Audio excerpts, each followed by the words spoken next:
One of the biggest things that I hear about on a weekly basis is IUL or whole life. It's always that discussion.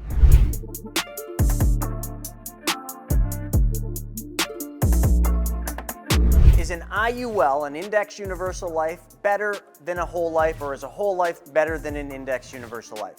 So we can't just answer the question on that simple basis because they're two different vehicles with two different set goals.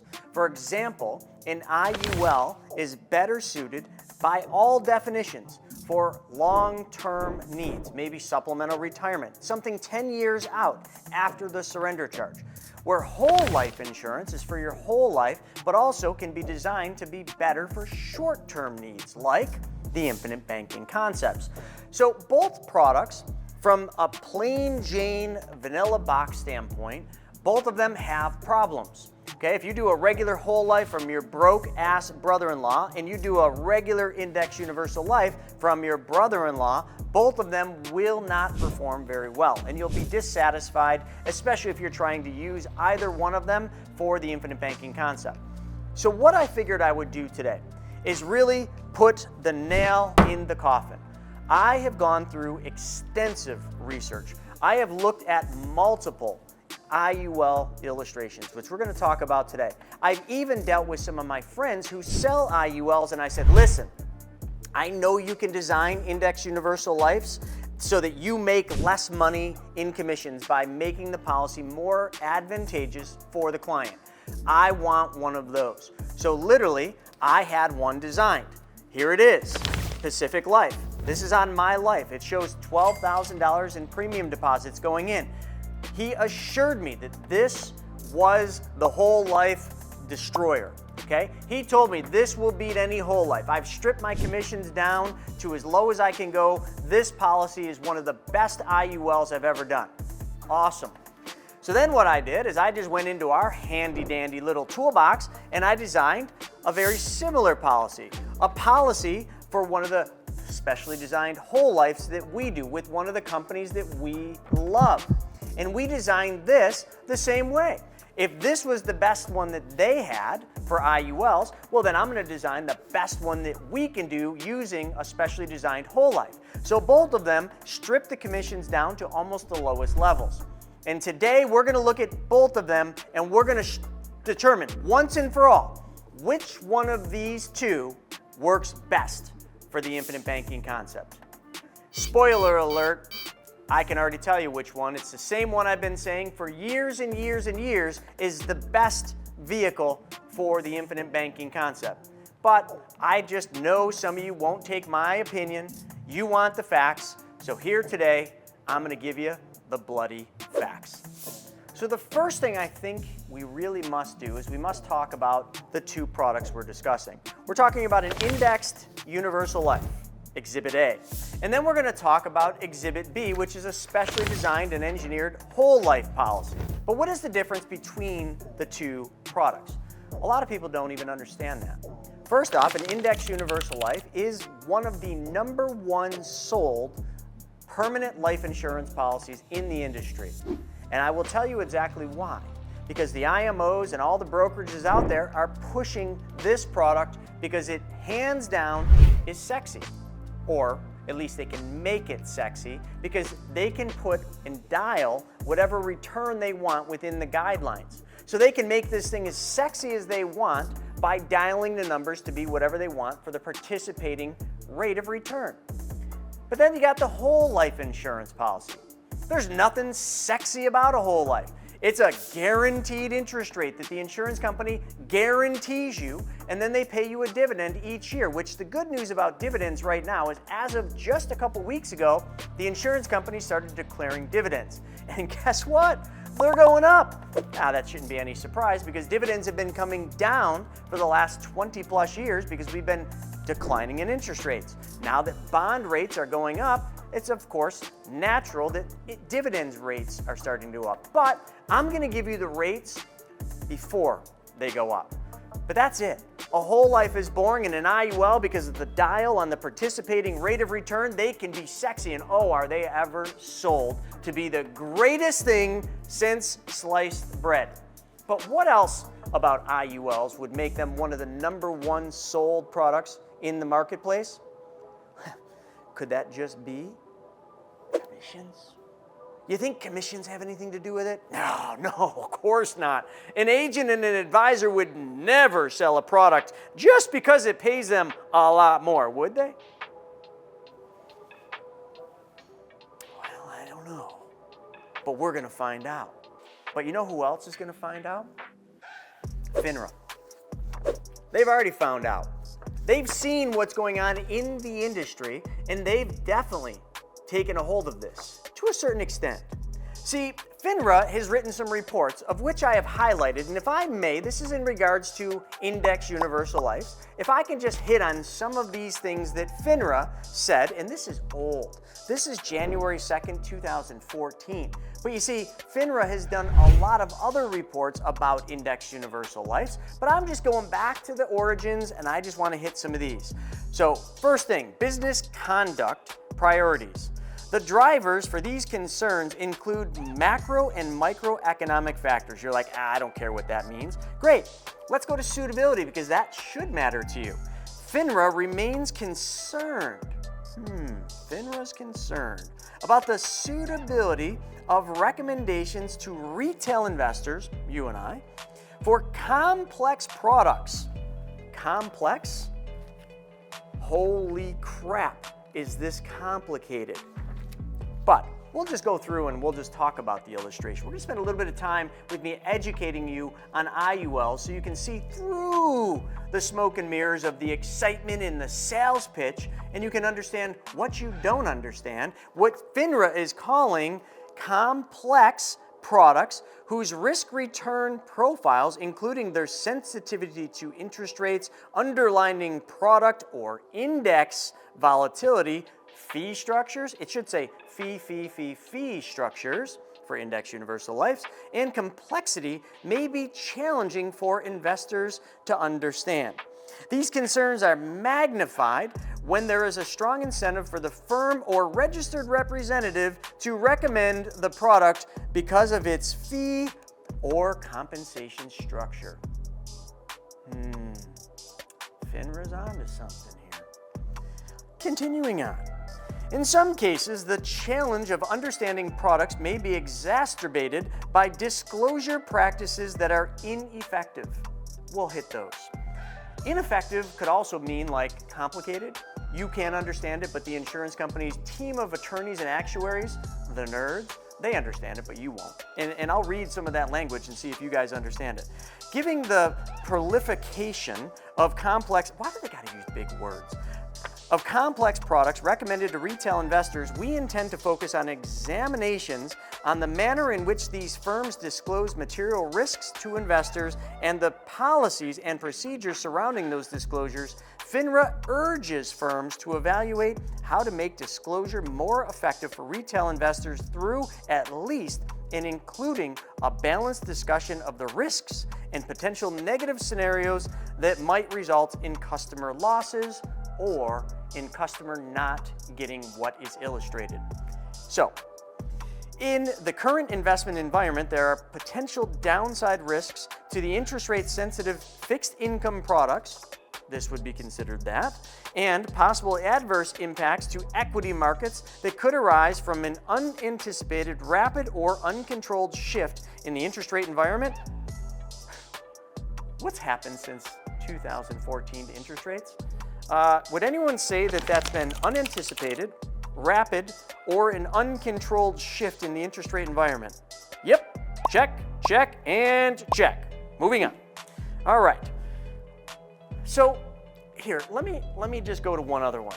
This is an article, this is a retirement planning article, and there's some really interesting things in this. It was called Conclusions. I just want to read this. Okay, Reckers is most concerned that advisors may rely on financial products that are either being billed by the firms producing them as capable of dealing with a particular investor biases or fears. How about the guaranteed floor on index universal lives? Oh yes, you can't lose money in these. Sure you can, but yeah, just trying to point out some of the things. In dealing with particular investor biases or fears, or are a reflection, albeit unwitting, of what an advisor believes is right and the right fix for a particular fear or bias. Now I could keep going on, and actually, why don't I? While financial institutions have been making use of behavioral finances for years, it is only recently that they have started to make it part of their retail side of their business. Records is just the place writing this. So it says that there's a danger in this if advisors and their clients concentrate on financial products that these firms produce as a consequence of implementing behavioral finance principles on their end. The writer says, proper behavioral finance needs to be used in client relationships in order to make people aware of their behavior. Anything else, Records says, would be more of a quick fix solution or a deep set issue. So there's a whole bunch more here, and I'm just going to read a couple really quick ones that I had highlighted to make this simple and easy. It's all about building decision-making processes to get people to make their own decisions. As a financial advisor, my goal is to figure out where a client wants to go and what is their driving force behind their behavior. Specific products are not the answer. True. Solve the client's problems, not by just shoving a product down their throat. Let me just go back into a former life when I was a financial advisor, and I did that for 16 years. I can promise you that in those 16 years, I sold clients products just like IULs. They didn't exist back in my day. Well, they did at the end, but we didn't sell them. We weren't allowed to sell them by the firm. Now, I worked for one of the top 5 financial firms, one of the top 5. And we were not allowed to sell index universal lives. It was forbidden. We couldn't even talk about them. Now, I wonder why that is. But they existed. But you see, what we were selling back then is a product called the variable universal life. Gosh, when that thing first came out, pre-recession, pre-Great Recession, I should say, that thing was the sexiest product out there. You see, it was like buying term and investing the difference, but inside one tax-efficient wrapper. So we would basically buy the equivalent of term insurance, the policy, the target policy, and then we would basically invest the money in a separate account of mutual funds. Man, it was freaking awesome. It was the easiest product to sell because we could dial that return, that hypothetical return up, just like IULs. We could put that thing at 8%, 7%. We just had to have some basis for the average rate of return. Don't even get me started on average rate of return. It's not even real. But we would use the average return and just say, hey, over 30 years, the average return of this mutual fund is, look at right here, 20%, and we would basically use that to formulate the hypothetical return. And then the illustration would show, just like these ones do, would show a hypothetical, it says big words, hypothetical interest rate, okay, of whatever I dialed in. Now the one that my friend did for me is 6.25%. Hypothetical. Does everybody understand the difference between hypothetical and guaranteed? Hypothetical, guaranteed. Do you know the difference? One doesn't really exist. One is just made up. It's like, a concoction you make out of Play-Doh and you're like, ooh, hypothetical. And the other one is contractual by nature, meaning that's what they have to give you. So it's pretty easy to understand the difference in the risks between hypothetical and guaranteed. Guaranteed is, well, boring, but guaranteed. Hypothetical is, I hope things work out. Boy, that would be nice. Oh my goodness, my life would change. Wow, that is amazing. Guaranteed? Cool. So that's just what I'm gonna get. Yep, for the rest of my life. Yep, and nothing can change that. Yep, boring. All right, but I'm not done yet. So the other thing to really understand is back when I was selling those VULs, they were also higher commission products. We could kind of control the commission on those products, just like you can control the commission on the IULs. But I don't want to leave out whole life policies, because whole life policies, to a certain extent, you can control the commission. Now, because all of these have a controllable commission, you can see where there's some areas for concern. There's a little bit of foul play that can take place, right? If an agent or an advisor wants to sell you a whole life and they want to make the most amount, they can do that. And you may not even pick up on that as the retail client, right? But IULs, it's a little bit muddled. you can dial the commission in, but the commission can be far more than it is on a whole life. Matter of fact, I have seen a lot of indexed universal life policies, much like this one, where the commission would be about 120% of the premium being put in. So this one, which I'm not going to give you the company's name, this one is a $100,000 premium. Think about that. A $100,000 premium. How much would my commission be on this? If I was a top producing agent and I hit all my criteria, what do you think my commission could be? About $120,000. Cha-ching! Close the door, man. I am going out and drinks are on me tonight. Yep, $120,000. Okay, so let's just say, now this is a standard IUL. The person puts 100 grand in this policy. How much money do they have to use in this policy in the first year? Less than half. Less than half. And they said this was actually a pretty good one. This isn't like the worst one you can get, but you still have less than half available. So the only reason I have this example is because we're going to use this to go through all of the complicated stuff in just a second. But you see this one over here, this is the one my buddy did for me. This one's a lot better because this was just 12 grand. If you put 12 grand into this, I'm gonna just take a wild guess. First, it's complicated to figure it out as to what you would make on this. You gotta look at the target premium, which is actually outlined. So on this really good IUL that was designed, and I'm gonna be off by a little bit, so please understand this is not exact. I'm just ballparking it with a calculator. It's about $1,440 that the commission would be on this. Now, $1,440 divided into 12,000 bucks, that's 12%, okay? So 12% versus 120% in commission. You see the difference? But you see this one, if they put 12 grand in the policy, they have access to, after the first year, 8107, which is 67.55%. I mean, this is pretty much the best IUL. It strips the commissions out, and it still gives the client, of the 12, they get to use 8,107, but if you do the math, that's 67.55%. Okay, let's go over to the whole life policy that I designed. So how much is the commission on the whole life policy? Now remember, the premium's different. I got 10,378. I had to change it a little bit. I couldn't make it exact. So on this one, I can do the math super quickly for you. So out of 10,378 times, and I'll assume that like this is like one of the top tier payouts you can get on this thing. So the commission on this one, and I'm literally looking at the top tier. Most agents would make less than this, but I'll just use mine. I'd make about $1,037.80. So you can see, one, they put 100,000 in, they made 120. But even if they put 10,000 in, similar to this, they'd make 12,000. Where the way I have this designed, you'd make about, almost right to the penny, $1,037.80 on my contract, which is, you know, I'm #1 producer. So just putting it into perspective, lower commission by 90+%. Lower commission by a little more than 88%. Max commission. You can see how that works, but you can see how also there's a lot of room for hanky-panky if the agent wants to dial their commission. But here's the difference. Let's literally just go into some numbers, and I want you to get these, and we'll put these up on the screen. So we're gonna literally compare the best of the best IUL with what I would determine is a really freaking good, specially designed whole life with a super solid, mutually owned insurance company. Let's just go round for round. Year 1 straight through year 5. Okay, guys, ready? IUL.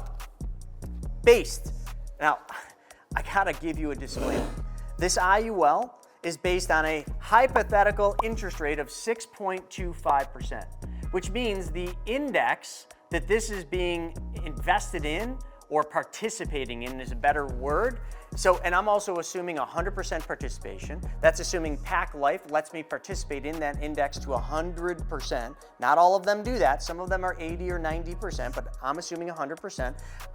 To get the numbers you're gonna hear, I have to earn a participation rate of at least 6.25%. How's that gonna work out in a recessionary period? It's not. And if I have 1 year that I don't make 6.25, the next year, guess what I have to do? I have to make more than 6.25 because of the drawdown effect. Because if I only make 4% 1 year on this, which is highly probable, or I might actually make nothing because I might hit the floor in a recession where the markets drop to a negative amount, I'm at the floor. Just ask anybody about last year's IUL performance rates, okay? But anyway, if I hit the floor and I'm at 0 or whatever the floor is on your IUL contract, usually about 1% to 0, then I now have to make up the difference the next couple years or the next year, which is almost a doubling effect. Because you can't make 0, because then the numbers would show a totally different number, and then the next year only make 6.25. So you see, this is already flawed. It's flawed because the return being shown is hypothetical, and it's assuming that every single year, until how long does this sucker last? Oh, till I'm 120 years old, it assumes that the index that this is using as the rate of return for this always does 6.25. Is that likely to happen? Absolutely not. Some years it might do 10, some years it might do 0, and it's going to bounce all over, but it's assuming an average of 6.25%, but it's not assuming the drawdown effect. It's not assuming that early on in this contract, I have a couple years, which is highly probable, seeing as though we're staring down the barrel of a recession, that we're going to get a couple negative years in terms of the return. And if we get a couple negative years and I'm at the floor, because I can't lose money, but you are losing money. Because if you're at the floor in an IUL, then you've got cost of insurance and fees on top of that. So I don't care if they tell you you can't lose money. Sure, you can't lose money in the index, but you can lose money because if you're at 0 or whatever the floor is, and then you layer on the cost of insurance for that, in this case, the death benefit is $178,000. If you add the cost of insurance for that on, I am negative. And then the policy service fees, oh, I'm even more negative. So when they tell you it's guaranteed to never lose money, that's not the truth. And that goes right back to what Finra is sitting here saying in this article. There's a lot of things that are not being covered in these complex, structured products. Complex, structured products, like an IUL. I mean, I could, this is too much. I mean, I'd be happy, if somebody hits me up in the chat. Actually, how about this? If any of you, right down here, if you message me after you watch this video, I'll scan this in and send this over to you, or I'll have somebody on my team. It's old, and there are newer ones that you can look up. All this is public record, right? You can pull up Finra's reports on all the regulations going against IULs. But I'm getting off topic, because I think all of you are like, just get to the point, dude. Just show me what the return is. But I can't just show you the return, because I'm not giving you the whole picture. The return on the index universal life is based on a hypothetical return that may or may not happen. And you need to know that. The return on the whole life that we're going to look at is based on a guaranteed interest rate and a dividend rate, which is not guaranteed. So anybody else comparing these would say, yeah, but the dividends aren't guaranteed. Yeah, but where are dividends going right now? Where's the stock market going right now? Which one favors better? The whole life's dividend goes up. Well, that was almost like I'm flipping you off. And then the IUL participation rate goes down because it's market-based. All right, so here's what we're going to do. We're going to dive into the numbers. The IUL against the whole life. Both are specially designed and engineered to strip the commissions down to the bare minimum so that you have the most amount of cash value. Who will be the reigning champ after that? But before we get into that, let's talk about champs.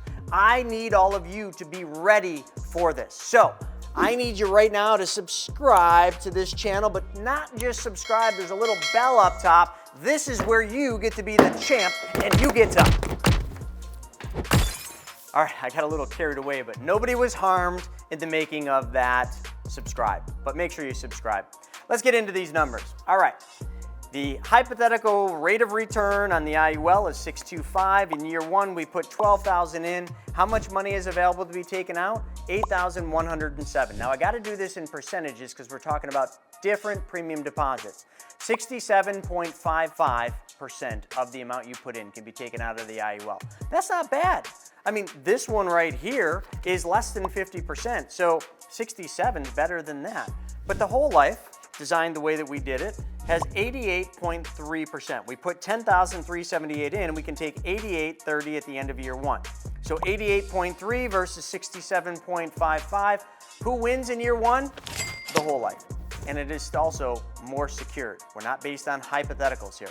All right, year two, put 12,000 in the IUL, still get that hypothetical 625, and we have the cash surrender value of $18,793. Now I want to preface, I'm only giving you cash surrender value, which is the amount you can take out of the IUL, because there is an accumulated value, so you have an accumulated value which has more than the surrender value. But because we're talking only which one is better for IBC, I can only talk about the money you can actually use in each one of these policies.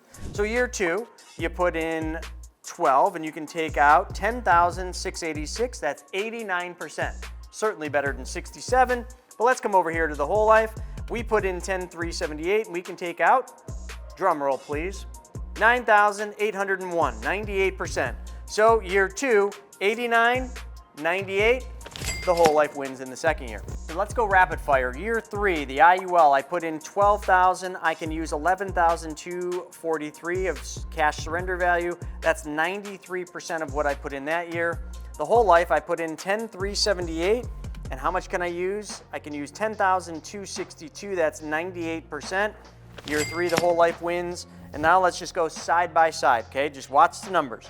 Year four in the IUL, 12 goes in, 11,816 comes out. That's 98% in the fourth year. The whole life, we put in 10,378 in year four, and we can take out, oh, we hit the efficiency zone, ding, ding, ding, 10,743. So now we're at 103%. So every year from this year forward, inside the whole life, what we put in, we will be able to take out more than what we put in. Never will there be a year, ever, because of the guaranteed nature of the whole life, where what you put in, you will take less out. I cannot say that for the IUL. But in year five in the IUL, I put in 12,000, and I can now, for the first time in the fifth year, take out more than what I put in, 12,421.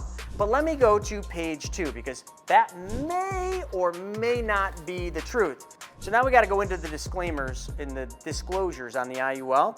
And it says the allocations are hypothetical interest rates for the policy years. And then it goes on to say that the internal rate of return, the IRR, is a measure of the hypothetical rate of return on the premiums paid minus distributions versus the cash surrender value and death benefit in each policy year. The value shown may reflect the non-guaranteed enhanced performance factor rider credit. So now, which one has been better up to the fifth year?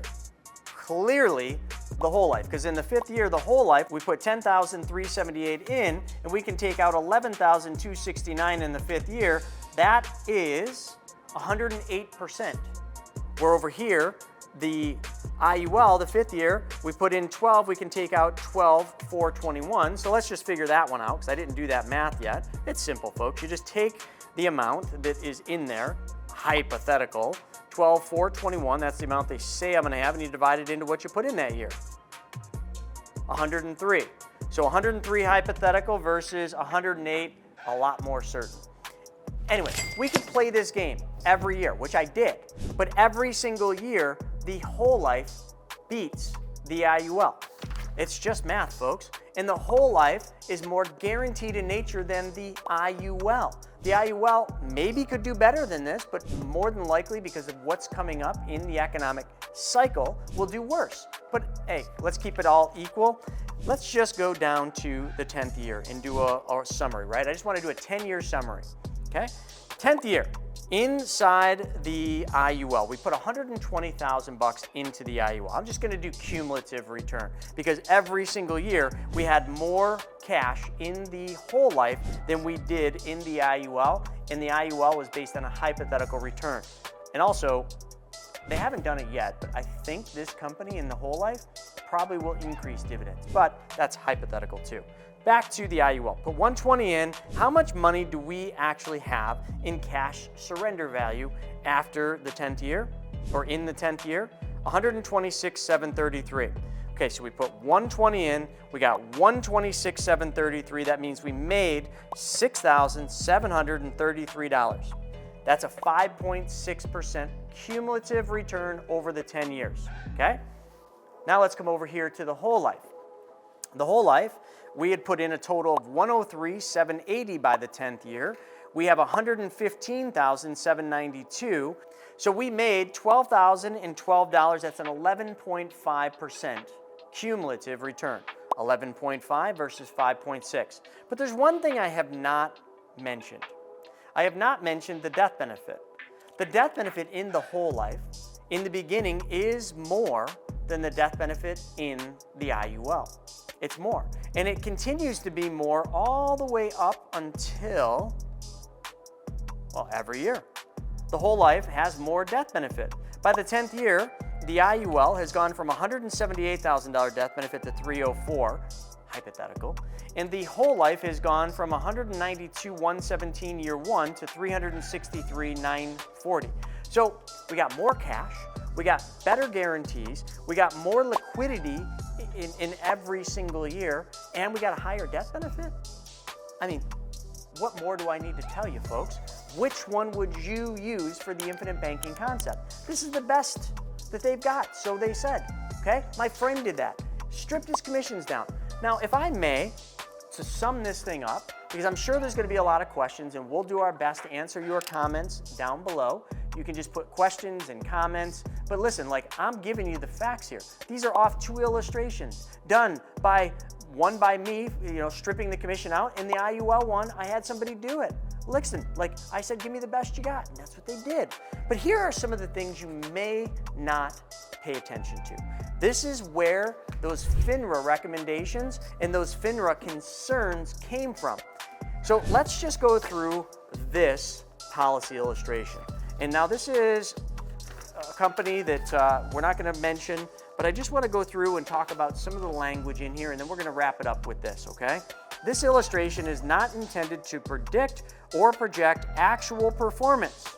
Your actual use of the policy is likely to vary from these assumptions, and this will cause the actual policy performance to differ from the illustration.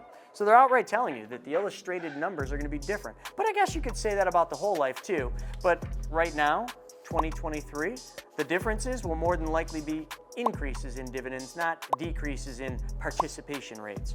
Okay, continuing on.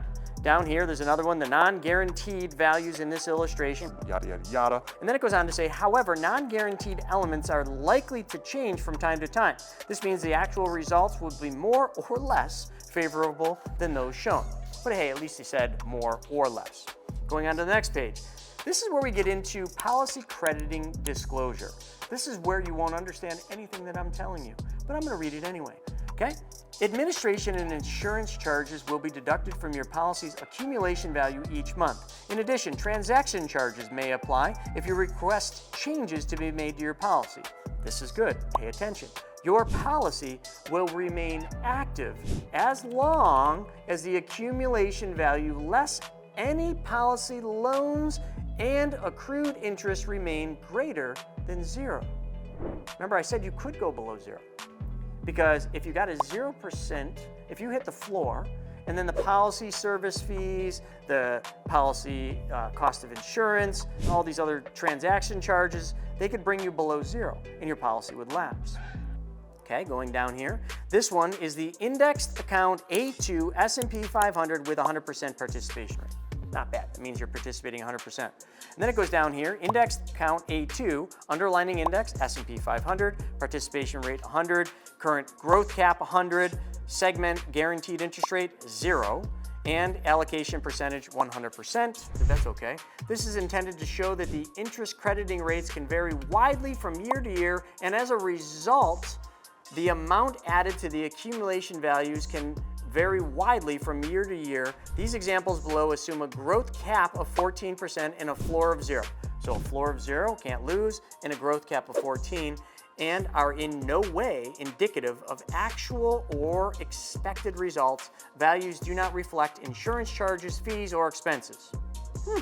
This insurance company can change the growth cap prior to the creation of any segment. We also may change the growth cap for any reason, including changes in market conditions and the impact it may have on our profit margins. Oh, always nice to know the insurance company is always focused on their profit margins. Are they concerned about yours? Well, let's see. However, once we establish the growth cap at the beginning of a segment term, the growth cap cannot be changed for that segment. In the event the growth cap is reduced, the amount of interest credited to your policy will be lower for future years in which the growth of the index exceeds the reduced growth cap. Anyone understand what I'm saying? I mean, it's all right there. The historical performance of the index or indexed account should not be considered a representation of past or future performance for the indexed account available in this policy. The actual interest credited by the indexed account may be less than or greater than the non-guaranteed assumed interest credits used in the illustration. Cuckoo! Underlining indexes, the policy and the indexed account do not actually participate in the stock market. You do not directly invest in the index. You're participating. Remember we said that? Okay, a bunch more stuff here. Guaranteed. Oh, this is good. It says guaranteed. Hold on, let's read this. The values shown as guaranteed in this illustration are calculated using the guaranteed minimum interest rate and the guaranteed maximum administrative and insurance charges. These values are also based upon the premiums, partial surrenders, loans displayed in the illustrations. A different schedule of premiums, partial surrenders, and/or loans will cause the guaranteed value to change. So this one's interesting. This one was done as a retirement illustration with $100,000 going in and then outlays going out, so money going out. And the interesting thing with this one, okay, this is the one that we were putting $100,000 in. It had a initial interest rate of 6.48% on the participation, the hypothetical. And it basically shows what a lot of people are, and I'm not gonna call it any names, but those TikTok or IUL guys, yeah, those ones. Yeah, they're always saying, oh, put the money in the IUL, then stop paying premium deposits at a certain point in time, and then just start stripping all the money out, take it as retirement income. You probably know the guy I'm talking about, right? He's got this fancy name. Yep, well, anyway. But if you do that, based on this one, it defuncts, it lapses. This one lapses by the time the person's 73. So they had a life insurance policy of about $2.1 to $2.6 million. They took all the money out as loans for retirement, and now at the age of 73, the policy is dead. Dead, lapsed, zero. This is an illustration, not a contract. The illustration assumes that the currently illustrated non-guaranteed elements will remain unchanged for all years shown. Oh yeah, right. So we're just gonna get 6.48% hypothetical every year, never gonna change. Oh no, that's not gonna happen. Okay, this is not likely to occur. Wait, they're actually telling you this. I get a kick out of this. This is not likely to occur, and the actual results may be more or less favorable than those shown. Administration and insurance charges are deducted each month regardless of whether your premium outlays are made. If the death benefit guarantee agreement is not in effect, and depending upon actual policy experience, the owner may need to increase the premium payments to maintain the coverage for the desired duration. Clearly, they didn't do it here. Any policy loans and partial surrenders will affect policy values and may require additional premiums to avoid policy termination. This is good stuff. Are any of you sleeping yet? Right before you got to sign on the IUL, you better read this column, and I'm just gonna read it for you. So I have received a copy of this illustration, and I understand that any non-guaranteed elements, including the interest crediting assumptions illustrated, are subject to change and could be higher or lower. The representative, agent or advisor, has told me they are not guaranteed. I understand that the index accounts do not actually participate in the stock market or the indexes described in policy crediting disclosures, and the past performance should never be considered representative of future results. I understand that the Eclipse Protector IUL is designed to provide life insurance protection, and accordingly, the fundamental objective of this product is to provide peace of mind that the life insurance protection provides to the families and businesses. Anyway. Hopefully you read that and all of this. So basically what these little things are, this was all stuff that was given to me by the insurance company to just say what to be careful about.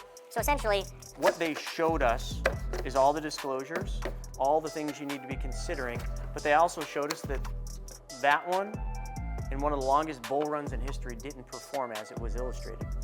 So I know there's going to be some haters from this video. Great. And it's kind of a long video with a lot of details. But all I wanted to show you is the facts. the numbers. I didn't read you all the disclaimers inside the whole life, but it's simple. You got a guaranteed interest rate and you got a dividend which is not guaranteed. Dividends are probably right now, if this company follows suit of the other companies that have increased, dividends right now, 2023, 4, 5, probably going up because the yields on the treasuries that the separate account buys are probably going up. They're not tied to stock markets or indexes. It's tied primarily to treasury bonds and performance of the separate account, which is largely composed of treasury bonds. So you can see where I'm coming up with that. I'm not telling you or advising or saying that dividends are going to go up with this company, but the other companies are raising, so they more than likely will to be competitive. So these interest rates on here are guaranteed in the whole life. The dividends are not, but the dividends are probably going up. So I think I have earned the right at this present point to ask you for a favor. I'd like you to click the subscribe button, and I'd also like for you to smash the bell, because that is not hypothetical. What actually will happen, true to performance and past performance, you will be notified every time I put a new video up. That isn't a hypothetical request. You don't have to rely on market participation rates or index crediting rates. You're just going to get notified every time I put a video up. With that being said, folks, I almost knocked my tea over, but thank God it skipped over that. We will see you the next time for the next video. Until then, have a good day.